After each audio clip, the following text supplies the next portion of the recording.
Eucaristía, presencia real, cuerpo, sangre, alma y divinidad. Ven y sacia nuestra hambre y sed. Pan de vida, danos de comer. Comienza Adora y Confía. Vivir la Eucaristía. Un programa dirigido por Cintia García. Jesús,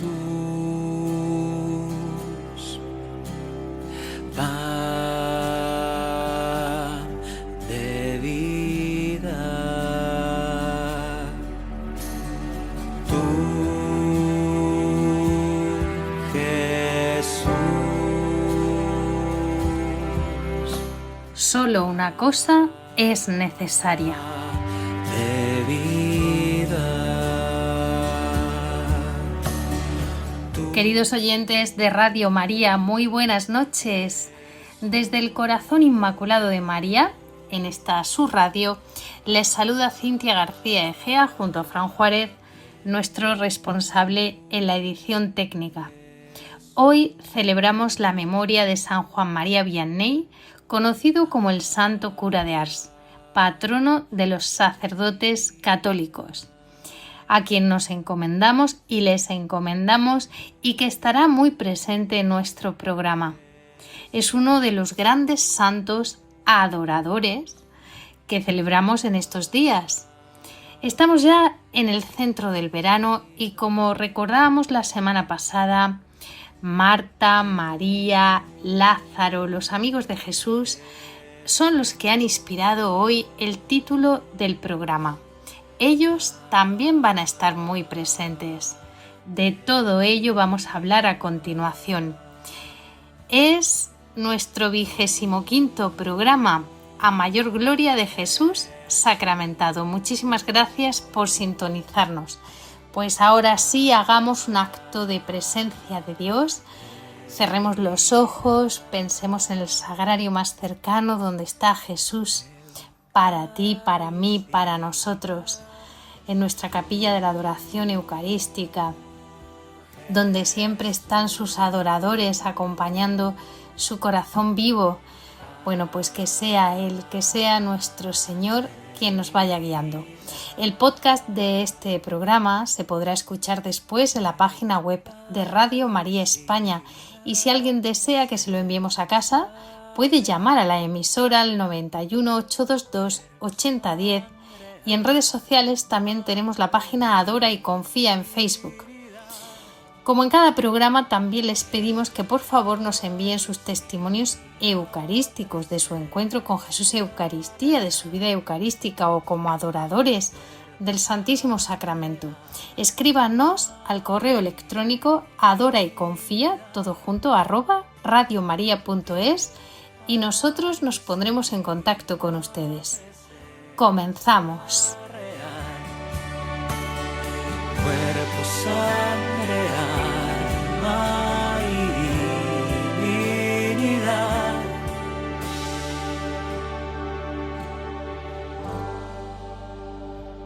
Queridos amigos oyentes de Radio María, a menudo cuando hacemos nuestras horas santas en las capillas de adoración eucarística perpetua, nos sentimos también influidos por la franja horaria en la que vamos a visitar a Jesús.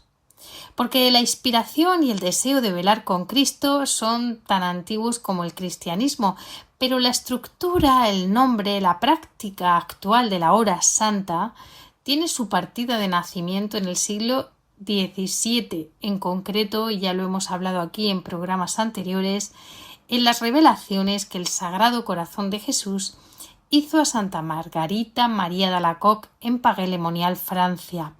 Jesús mismo le pidió que se levantara todas las noches del jueves al viernes entre las 11 y la medianoche para postrarse con el rostro en tierra durante 1 hora.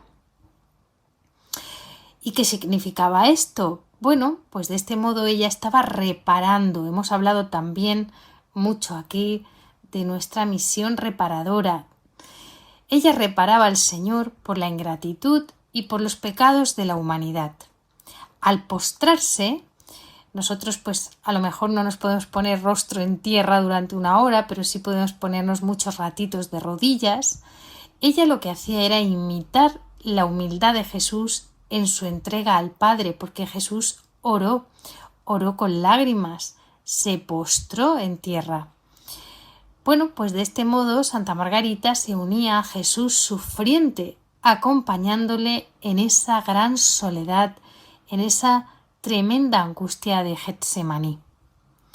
A día de hoy, los adoradores nocturnos que se unen a Jesús en estas franjas horarias bien pueden entrar con él en el huerto de los olivos, así como el Señor se lo pidió a Santa Margarita María. Pero ¿qué sucede en las horas del día? Con las mañanas. Un día le escuché decir a un adorador nocturno y hablaba con los adoradores del turno de mañana. Les decía: vosotros estáis en Betania. Y aquel comentario me hizo sonreír mucho, porque Betania es el hogar de los amigos de Jesús. Claro, Jesús entraba y salía de Betania generalmente de día, aunque también tarde-noche. No crean ustedes que en Betania no sufrió también muchísimo el corazón del Señor. Betania en hebreo significa casa del afligido. Jesús volvió una y otra vez a Betania y fue el lugar que él eligió para pasar varias noches durante su última semana de vida, justo antes de ser crucificado. ¿Por qué? En Betania él encontró un hogar. El Nuevo Testamento documenta al menos 4 ocasiones importantes de Jesús allí. Lucas habla de cierta aldea que nosotros sabemos que es Betania, por el Evangelio de Juan, que identifica claramente a Marta, María y a Lázaro como los residentes de ese lugar. La primera vez Jesús se dirigía a Jerusalén, pero cuando le faltaban solo 3 kilómetros, decide hacer un alto en el camino y nos dice: entró Jesús en cierta aldea y una mujer que se llamaba Marta le recibió en su casa. ¡Qué grande es Dios! ¿Qué movería en ese momento su corazón, su comunión con el Padre, el Espíritu Santo? Nacería de sus entrañas seguro, y Marta, qué afortunada, cómo supo aprovechar la oportunidad y recibirlo en su casa, que es también su corazón. Ella lo recibió. Ojalá lo recibamos nosotros. ¡Qué alegría! Nos imaginamos su nerviosismo. Será esta primera visita cuando ella va a recibir la corrección de su maestro y amigo. Porque Marta, alegre pero también nerviosa, trabajaba sin cesar para servir a Jesús. Jesús tampoco estaba solo, sus acompañantes entrarían con él acomodándose. Y su hermana María se quedó embelesada, sentada a sus pies, escuchando su palabra. Parece que la estoy viendo. Marta se sentiría impotente para atender todo. Agobiada, debió llegar a la conclusión de que si su hermana le ayudaba, las cosas iban a ir mejor. Así que a la preocupación que tenía le añadió la indignación esa que va creciendo cuando ves la pasividad del otro que podía estar ayudándote. Y llega un momento en que Marta no puede más e irrumpe en medio de la conversación: Señor, ¿no te importa que mi hermana me deje sola en las tareas de servir? Dile entonces que me ayude. Vamos, que ya le dice al Señor lo que tiene que hacer antes incluso de escucharlo. Marta podía haber disimulado un poquito su enojo, pero no. Es auténtica, lo expresa delante de todos. En ese momento Jesús le contesta: Marta, Marta, tú te preocupas y te inquietas por muchas cosas, pero una sola cosa es necesaria. María ha escogido la mejor parte, que no le será quitada. ¿Y qué hacía María? adorarle. Adorarle con todas las potencias de su alma y por todos los poros de su piel.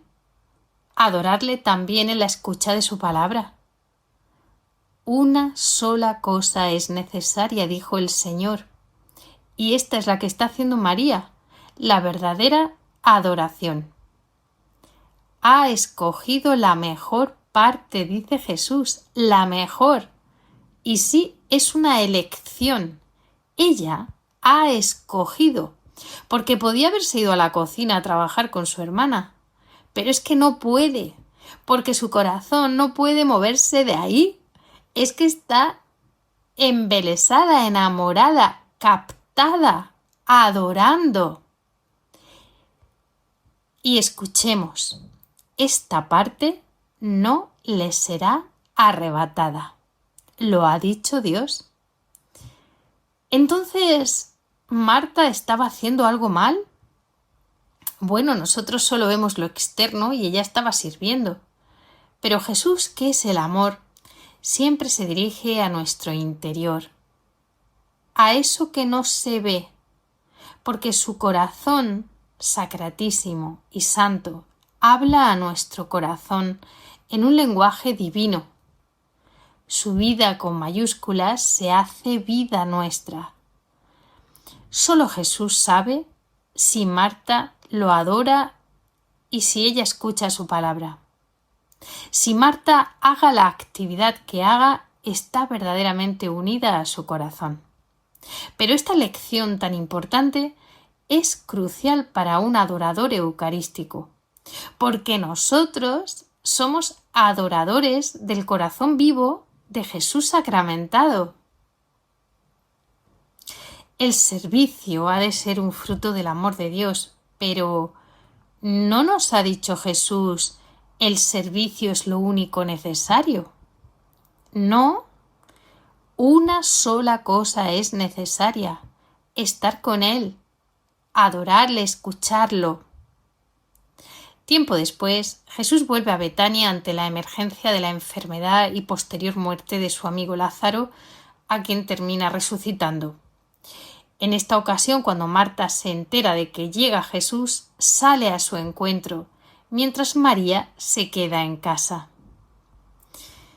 Es curioso, es ahora el corazón de Marta el que sale al encuentro del corazón de Jesús, lleno de fe, de amor, de esperanza. Y le dice Marta a Jesús: Señor, si hubieras estado aquí, no habría muerto mi hermano. Pero aún ahora sé que todo lo que pidas a Dios, Dios te lo concederá. Jesús le dijo: tu hermano resucitará. Marta le responde: sé que resucitará en la resurrección del último día. Esto también nos muestra que ella había escuchado anteriormente su palabra. Jesús le dice: yo soy la resurrección y la vida. El que cree en mí, aunque haya muerto, vivirá. Y el que está vivo y cree en mí, no morirá para siempre. ¿Crees esto? Ella le contestó: sí, Señor. Yo creo que tú eres el Cristo, el Hijo de Dios, el que tenía que venir al mundo. Vaya acto de fe y de amor hace Marta. Si hubieras estado aquí. Eso es lo que nosotros queremos, que Jesús siempre esté aquí con nosotros. Y por eso salimos corriendo al encuentro de su corazón vivo y sacramentado, y ojalá lo hagamos con esa fe y con ese amor.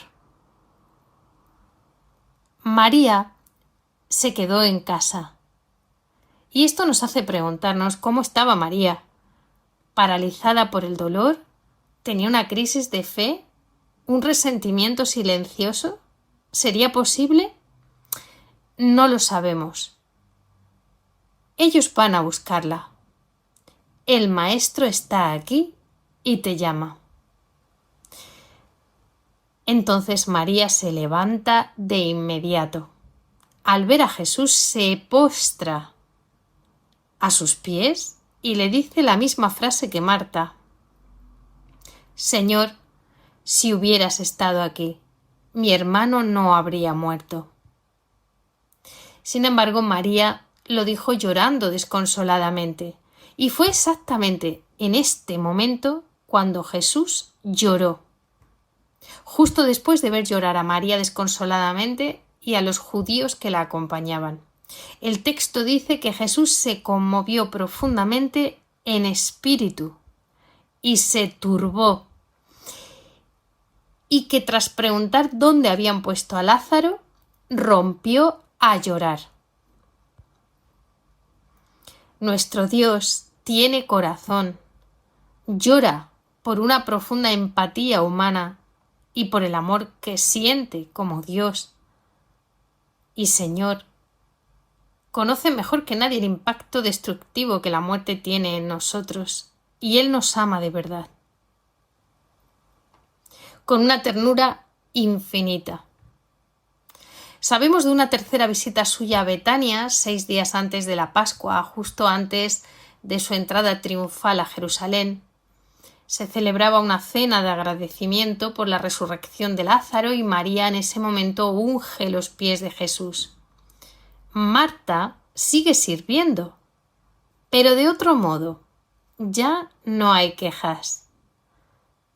La imagino incluso alegre.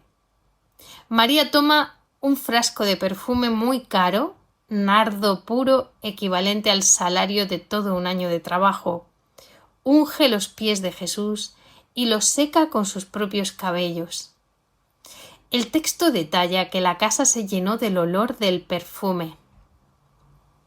Bueno, esto es un acto de devoción extrema que provocó la indignación de Judas Iscariote, que estaba allí presente. Criticó él el derroche, argumentando que el perfume se tenía que haber vendido para darle el dinero a los pobres, aunque Juan Evangelista nos aclara que a Judas no le importaban los pobres, sino que robaba de la bolsa común. Lo bonito es que ante esta crítica, Jesús vuelve a defender a María, su adoradora, revelando el verdadero significado de su gesto. Déjala, para el día de mi sepultura ha guardado esto. María había captado la urgencia del momento. Su corazón habría aprendido a comunicarse con el corazón del Señor. Betania, casa del afligido, donde reinaba el llanto y el luto, donde se intuía la muerte, pero allí encuentra allí mismo al Señor de la vida con mayúsculas. Durante la Semana Santa, Betania es el refugio emocional y estratégico de Jesús. Ya no duerme en Jerusalén, bajo los muros de la ciudad, sino que todas las tardes prefiere caminar 3 kilómetros cuesta arriba por el Monte de los Olivos hasta la seguridad de Betania. Así que Betania también es tarde, también es noche. Allí cenaba, oraba, descansaba, era un lugar protegido. Hasta la tarde del Jueves Santo, en la que no volvió, porque se quedó en Jerusalén para celebrar la última cena con sus discípulos en el cenáculo. Después se detuvo a mitad de camino en el huerto de Getsemaní, en esas faldas del Monte de los Olivos donde sería arrestado. ¿Quieren saber cómo estaba su corazón? Hay que hacerse adorador.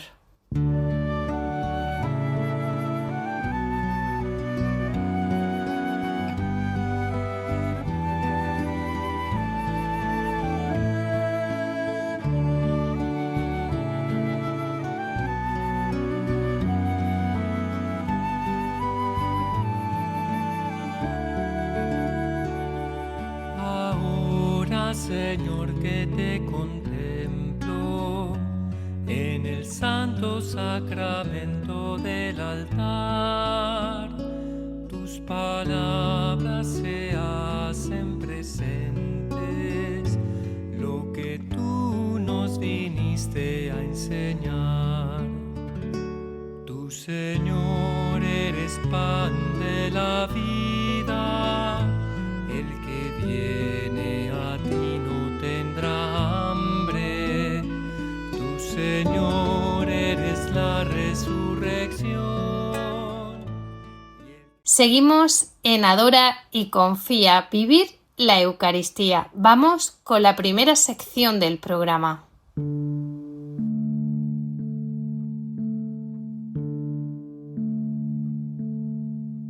La Eucaristía en el Magisterio de la Iglesia.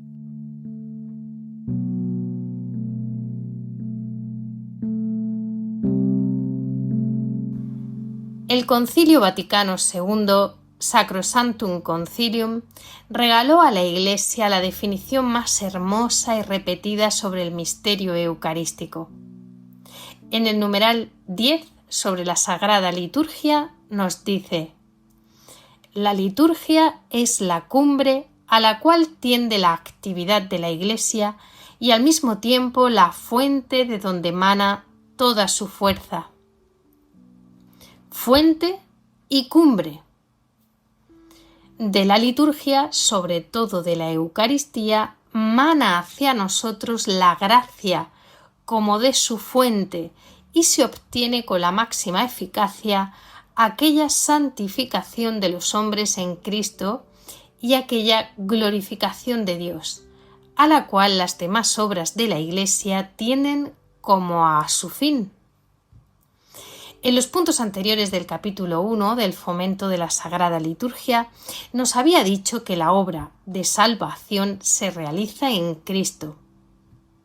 Dios quiere que todos los hombres se salven y lleguen al conocimiento de la verdad.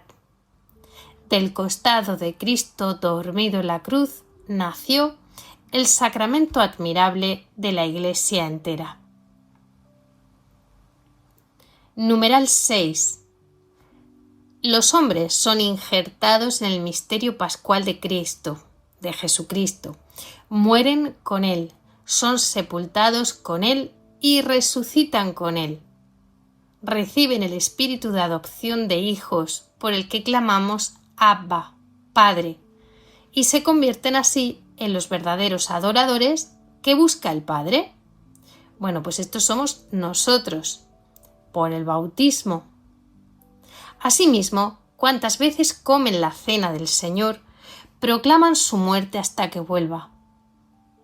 En la Eucaristía se hacen de nuevo presentes la victoria y el triunfo de su muerte.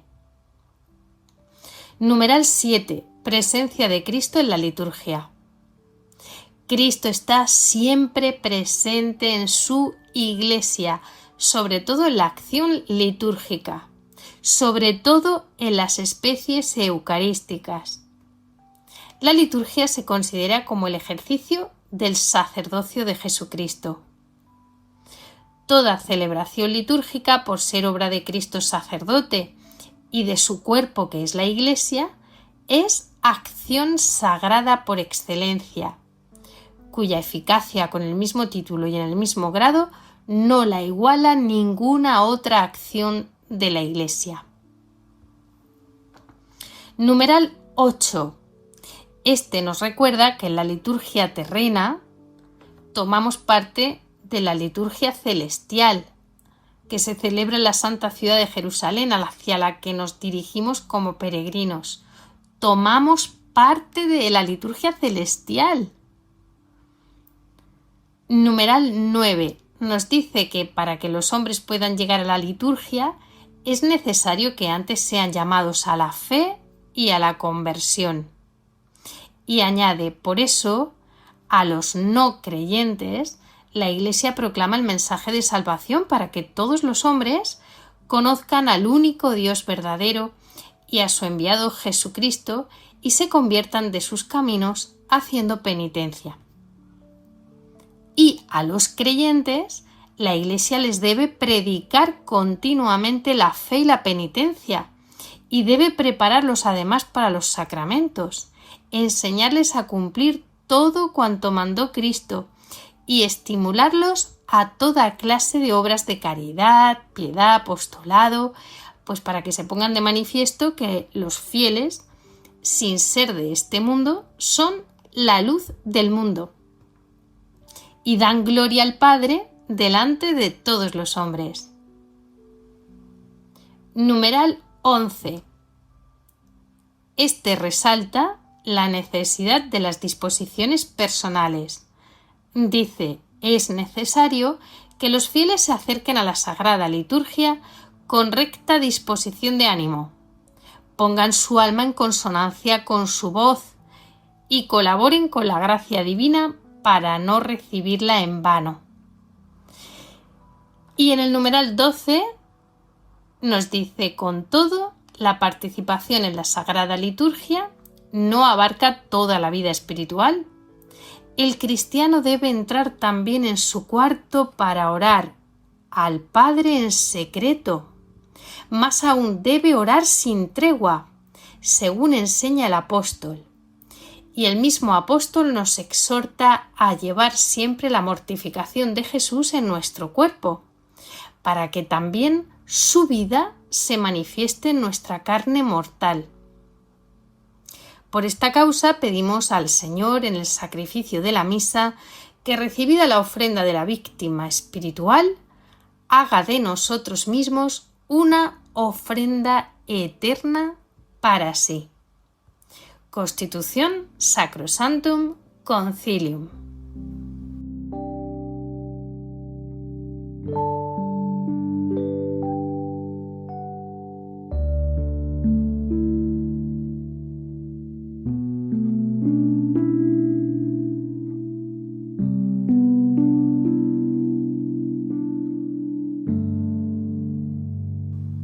Seguimos en Adora y Confía, vivir la Eucaristía. ¿Y qué dicen sobre todo esto nuestros hermanos mayores, los santos?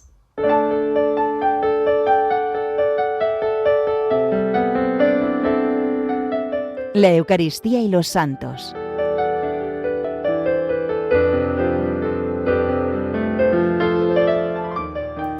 Hoy hacemos memoria de San Juan María Vianney, el santo cura de Ars, patrono de los sacerdotes católicos, que vivió entre los años 1786 y 1859. Le costó mucho estudiar para ser sacerdote, pero lo consiguió por su gran amor a Dios. En 1818 fue enviado como párroco a un pueblo llamado Ars, que apenas tenía 230 habitantes. Fue un hombre tan mortificado que apenas dormía 2 horas y se marchaba en plena noche junto a Jesús en el sagrario. En este tiempo oraba por la conversión de los feligreses que se confesarían con él durante el día. Cuando amaneciendo abría las puertas de la iglesia, los peregrinos ya hacían fila.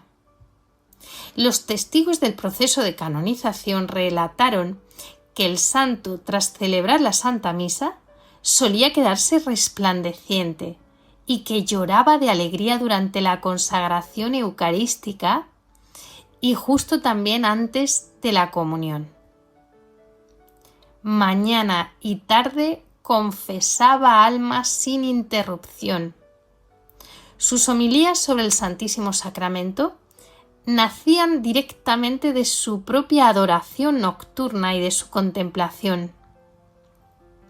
Apenas comía y volvía a encerrarse a confesar penitentes. En los meses de mayor afluencia de peregrinos, pues comenzaron a llegar personas de todas partes, pasó entre 16 y 18 horas diarias dentro del confesionario. ¿Pero quiénes eran estas personas? Pecadores en busca de conversión, personas atraídas por su fama de leer los corazones, él tenía el don de clarividencia. Figuras destacadas también de la sociedad francesa de la época, como la venerable Paulina Jaricot, fundadora de la obra de la propagación de la fe, o el reconocido abogado y escritor Enrique Lacordaire. Sacerdotes y obispos de distintas diócesis también venían a verle para recibir dirección espiritual o para confesarse con él. Estaban asombrados por el don que él tenía para resolver los problemas de conciencia. ¿Llegaban en tal cantidad hasta 300 personas diarias? Bueno, pues en el último año de su vida llegaron a ser más de 100.000 peregrinos. Así que tuvieron que abrir hoteles en el pequeño pueblo de Ars y establecer líneas de transporte especiales desde Lyon. ¿Y qué nos decía? ¿Qué decía el santo cura de Ars? Este hombre tan mortificado, con tantísimo amor del Santísimo Sacramento, este gran adorador. Él decía: si entendiéramos bien lo que significa ser un hijo de Dios, no podríamos hacer el mal. Ser hijo de Dios, ¡oh, qué hermosa dignidad! La misericordia de Dios es como un torrente desbordado, arrastra los corazones a su paso. La oración no es más que unión con Dios. Es una dulce amistad, una familiaridad asombrosa. Es un dulce diálogo de un hijo con su padre. Cuanto más se ora, más se quiere orar. Cuánto agrada a Dios un pequeño cuarto de hora que le robamos a nuestras ocupaciones y a cosas inútiles para orar. Decía también: todas las buenas obras juntas no equivalen al sacrificio de la misa, porque son obras humanas, mientras que la Santa Misa es obra de Dios. No hay nada tan grande como la Eucaristía, oh hijos míos. ¿Qué hace nuestro Señor en el sacramento de su amor? Ha tomado su corazón bondadoso para amarnos y extrae de este corazón una transpiración de ternura y misericordia para ahogar los pecados del mundo. Ahí está, aquel que tanto nos ama. ¿Por qué no amarlo? Venid a la comunión, venid a Jesús, venid a vivir de Él, para vivir para Él. El buen Dios, al querer darse a nosotros en el sacramento de su amor, ha puesto en nosotros un deseo profundo que sólo Él puede saciar. La comunión produce en el alma como un soplo sobre un fuego que empieza a apagarse, pero donde aún hay muchas brasas. Después de comulgar, si alguien nos preguntara: ¿qué te llevas?, podríamos responder: me llevo el cielo. No digáis que no sois dignos. Es verdad, no sois dignos, pero lo necesitáis. Bueno, pues por eso, para él, el confesionario y el altar eran inseparables.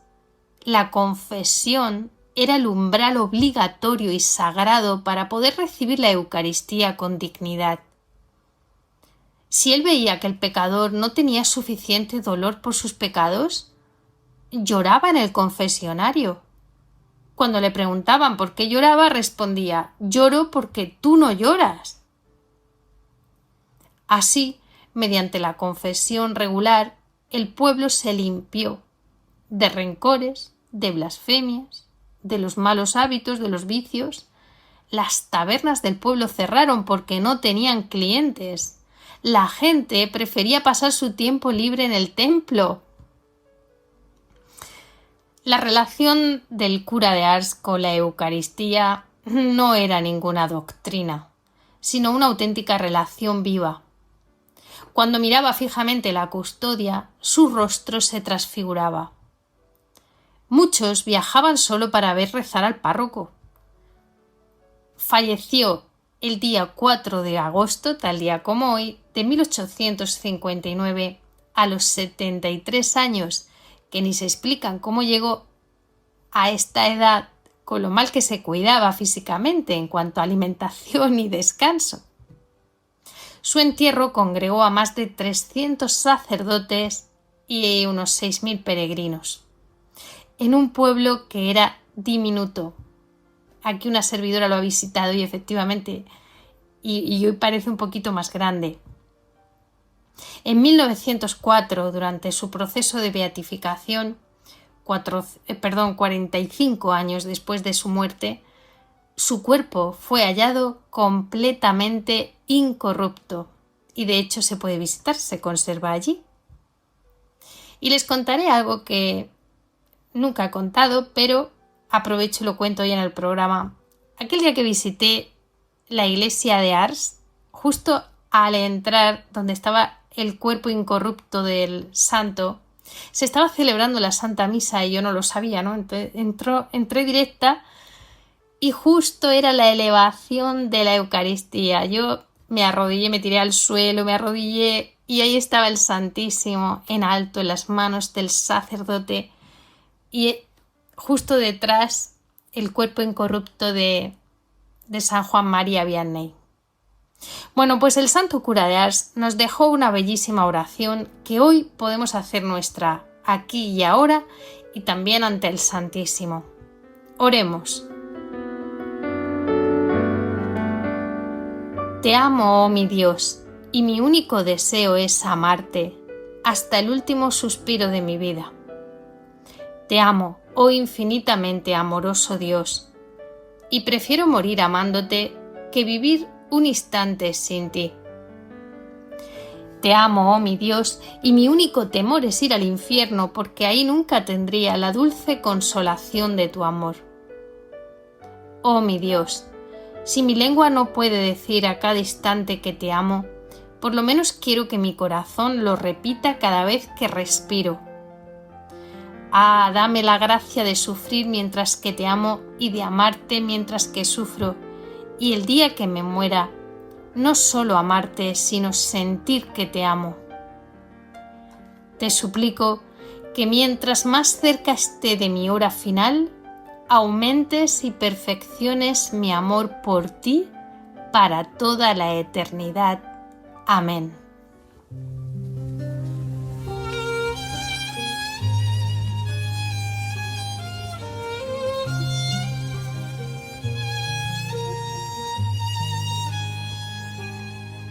Solo tú eres mi único amor. Solo tú, solo tú, solo tú eres mi único amor.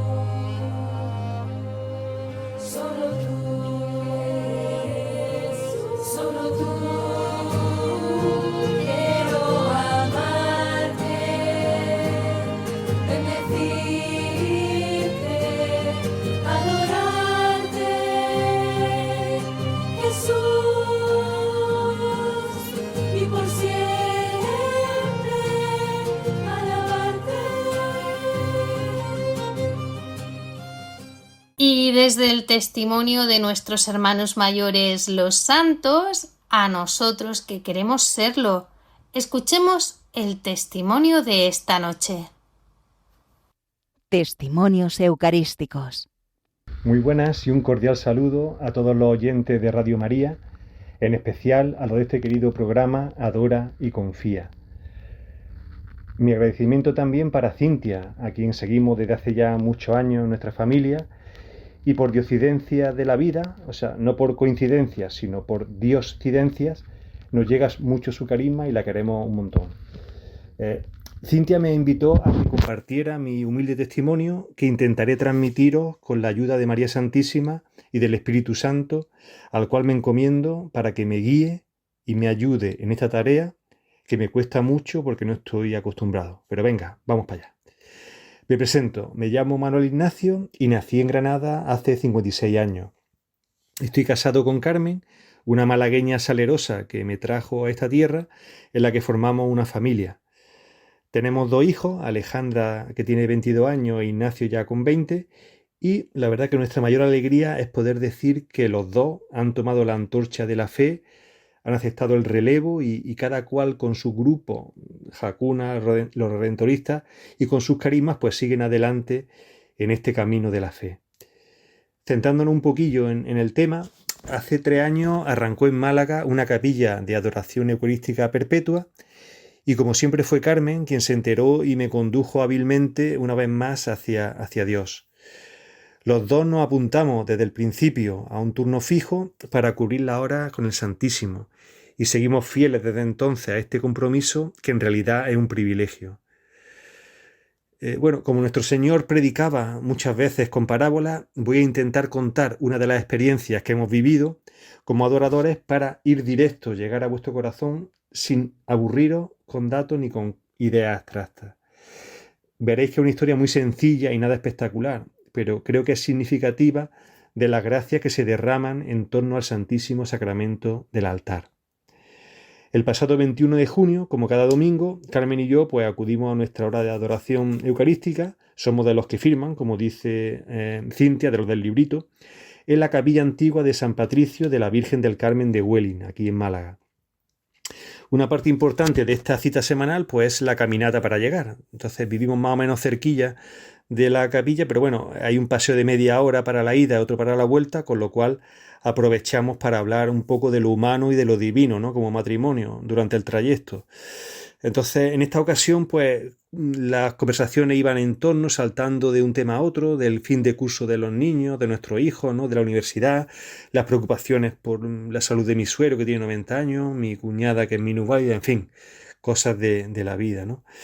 Entonces, en estos casos, siempre nuestra mente, nuestra imaginación va muy rápido, ¿no? y queremos siempre caminar por delante del Espíritu Santo, como decía San Ignacio de Loyola, llevando la delantera al Espíritu, y buscamos una respuesta inmediata a nuestras preguntas. Bueno, llegamos así a la capilla y después de firmar y de dar el relevo, nos quedábamos solo ya 4 personas. Estaba nuestro amigo Pepe, que es de la Cofradía de la Pasión, que ya es habitual, un señor nuevo que no le conocíamos, y luego estábamos Carmen y yo, nosotros dos. Normalmente suele haber más gente a esa hora, pero aquel día se ve que el partido de fútbol del Mundial, creo que era España-Arabia Saudí, pues restó asistencia, por desgracia, a esta cita, ¿no? Cuando lo más importante debería ser siempre estar con el Señor. Bueno, entonces mientras yo intentaba en vano pelearme con la torpeza que me caracteriza para regular uno de los ventiladores con el calor que hacía, pues observábamos cómo este hombre, como el nuevo adorador, estaba inquieto, cabizbajo. Al poco tiempo se escuchó el crujido de la puerta de madera que nos resguarda del calor a la entrada de la capilla, y vimos entrar a un sacerdote africano, que ya conocemos muy bien por su devoción al Santísimo. Lo vemos muchas veces muy concentrado, de rodillas, rosario en ristre, durante varios turnos, incansable. Al momento, este nuevo adorador se dirigió a hablar con él, y acto seguido vino hacia nosotros para preguntarnos si sabíamos dónde estaba la llave que da acceso a una habitación contigua que está detrás del altar. Entonces, adivinando un poco el motivo de esta solicitud, sacamos la llave de su escondite, que no voy a revelar por motivos de seguridad, ojo, y se la entregamos a este buen hombre, que estaba ahora muy feliz. Entró al cuarto del fondo con el sacerdote, y Carmen y yo pues volvimos de nuevo a la adoración. Al cabo de un ratillo, pues ambos salieron juntos y volvieron al lugar donde estaban arrodillados inicialmente. Poco después, este hombre, el nuevo adorador, le estamos llamando, con una sonrisa serena y amplia, nos dio la gracia y nos reveló el secreto de su cambio de estado de ánimo, que ya sospechábamos un poco. Este hombre estaba pidiéndole a Dios que le enviara un sacerdote, y necesitaba confesar porque sus pecados le estaban aplastando, ¿no? Y Dios se lo concedió, pero no de inmediato, sino a su debido momento, a su tiempo, y la espera se vio recompensada al verse liberado de ese fardo de culpa que venía arrastrando. Y eso, finalmente, en nuestro camino de vuelta a casa, pues Carmen y yo coincidimos en la misma moraleja del cuento real que acabamos de presenciar, que hay que perseverar en la oración con confianza, sabiendo que Dios proveerá cuando y como nos convenga, no cuando queramos nosotros. Y de nada sirve angustiarse y pretender adelantarse a los tiempos de la providencia. En este caso vemos que la confesión llegó a su debido momento y del mismo modo se resolverá más adelante lo que ahora nos preocupa, a ti y a mí. Cada día tiene su afán y Dios moverá su ficha sobre el tablero, como hizo con este sacerdote, que fue su instrumento, de manera sabia y paternal. Con esta confianza, pues animamos a los oyentes de Adora y Confía a seguir fieles al Señor sin inquietarnos demasiado, abriéndonos siempre a su gracia que nos desborda de su generosidad. Como hemos visto, el Espíritu sopla como una brisa suave. Ha sido una historia muy sencilla. No esperemos fenómenos espectaculares, vendavales, huracanes durante la adoración. No. Dios actúa en el silencio y ese es su idioma, ya lo sabemos. Aprovecho la oportunidad para animar a los malagueños para que se apunten como adoradores, porque hay varios turnos que reforzar, sobre todo para cubrir las horas nocturnas entre semanas. También invitamos a quienes visiten nuestra ciudad para que se acerquen a la capilla para comprobar lo bonita y coqueta que es, que tiene un toque marinero. Está la Virgen del Carmen de Welling, que le gusta mucho a Cintia, y acompaña siempre a su hijo, que está presente en la custodia. También tenemos un cuadro de San Manuel González, el obispo de los Sagrarios Abandonados, que tantas veces hemos mencionado en este programa. Y también tenemos una imagen de la beata Petra de José, que fue beatificada y es la fundadora de la Congregación de las Madres de los Desamparados, San José de la Montaña, en Barcelona, y quien convirtió una nave industrial, que era esto, cercana a la playa, en una iglesia que es la actual capilla. Me despido también de todos vosotros con un cordial saludo y os animo a perseverar en la oración con una cita de San Juan María Vianney, el cura de Ars. No hay nada tan grande como la Eucaristía. Ahí está aquel que tanto nos ama. ¿Por qué no amarlo? Bueno, dicho de otra forma, aquí en idioma malagueño, el roce hace el cariño. Es decir, acerquémonos, por tanto, a Jesús sacramentado para tener los mismos sentimientos que Cristo Jesús con un solo corazón. Un fuerte abrazo.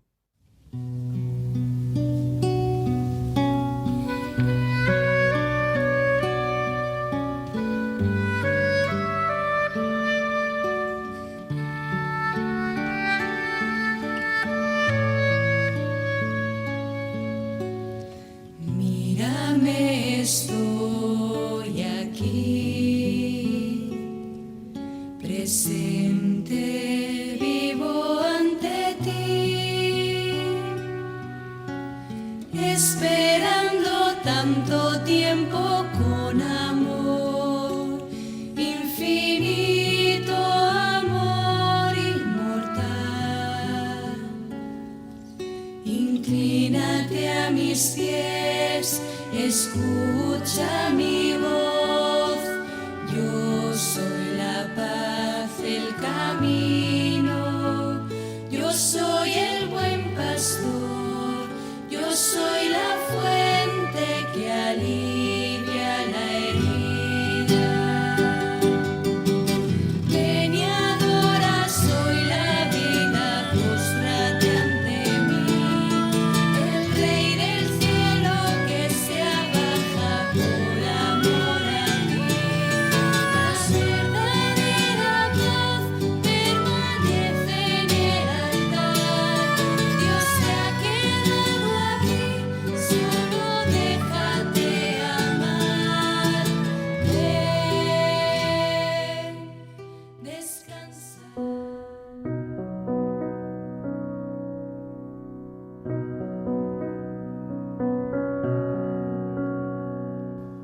Y vamos ya con la última sección del programa.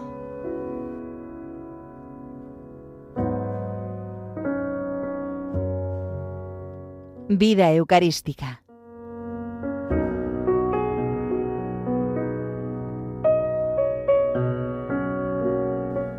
Habíamos titulado el programa de esta noche Solo una cosa es necesaria, el versículo del Evangelio de San Lucas, capítulo 10, versículos 38 al 42.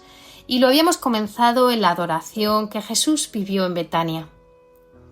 Como dato final muy hermoso, decirles que el Evangelio de Lucas nos muestra que tras su resurrección, el último lugar al que Jesús llevó a sus discípulos fue hacia los límites de Betania. Allí precisamente levantó sus manos, los bendijo y ascendió al cielo. Nada es casualidad. Betania fue un hogar para el Señor después de Nazaret, no permanente porque el Hijo del Hombre no tenía donde reclinar la cabeza, pero sí importante. Oh Betania, la aldea que fue refugio de Jesús en la tierra, fue también el escenario de su despedida. Y fue refugio por el corazón de sus amigos. Mientras Jerusalén representa en los evangelios la ciudad orgullosa que rechaza y mata a los profetas, la humilde Betania representa la hospitalidad, la fe que resucita a los muertos y el perfume de la adoración. Pensar en una capilla de adoración perpetua como una Betania eucarística captura perfectamente la esencia. Jesús, el mismo de hace 2000 años, sigue buscando un refugio de amor en medio de la indiferencia del mundo. En el bullicio diario todos somos empujados a la prisa de Marta. Andamos siempre afanados, nerviosos, ansiosos, turbados, llenos de quehaceres. Entrar en la capilla de adoración es atender al eco de aquellas palabras: Marta, Marta. Es el espacio sagrado y santo para detenerse, sentarse, arrodillarse, sentarse a los pies de Jesús sacramentado y elegir, como María, la mejor parte que no nos será quitada. Es la primacía de la contemplación sobre el activismo. La adoración perpetua es en sí misma el frasco de nardo puro de María. Para el mundo lógico, como para Judas, pasar horas frente a una hostia consagrada puede, y de hecho les parece a muchos, un desperdicio de tiempo.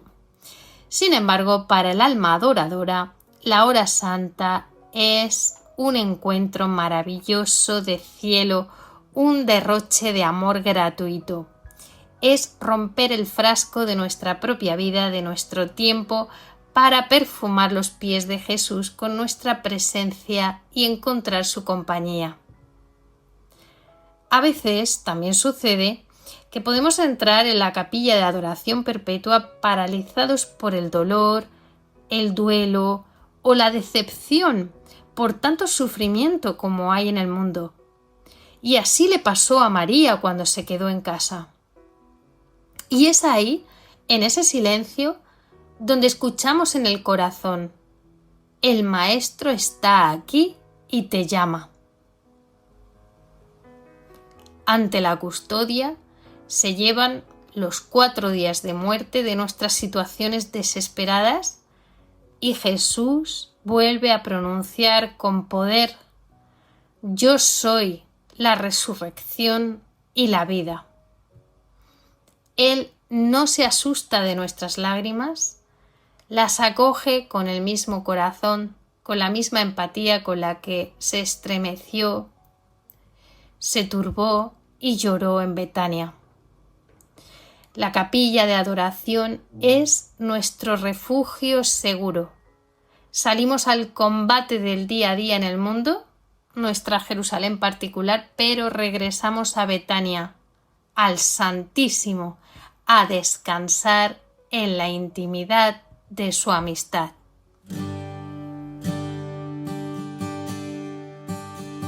Es un misterio tenerte. Gracias por su compañía. Esperamos que nos escriban contándonos sus testimonios eucarísticos y cuántos de ustedes han hecho adoradores del Santísimo. Nuestro correo electrónico adorayconfia@radiomaria.es. Si nos escriben, nos ponemos en contacto con ustedes. Tenemos una nueva cita en 4 semanas. La noche del lunes al martes 1 de septiembre de 2026 a las 12 de la noche. Les esperamos. Adora y confía. Vive la Eucaristía. Eucaristía, presencia real. cuerpo, sangre, alma y divinidad. Ven y sacia nuestra hambre y sed. Pan de vida, danos de comer. Han escuchado en Radio María el programa Adora y Confía, Vivir la Eucaristía, dirigido por Cintia García. Jesús,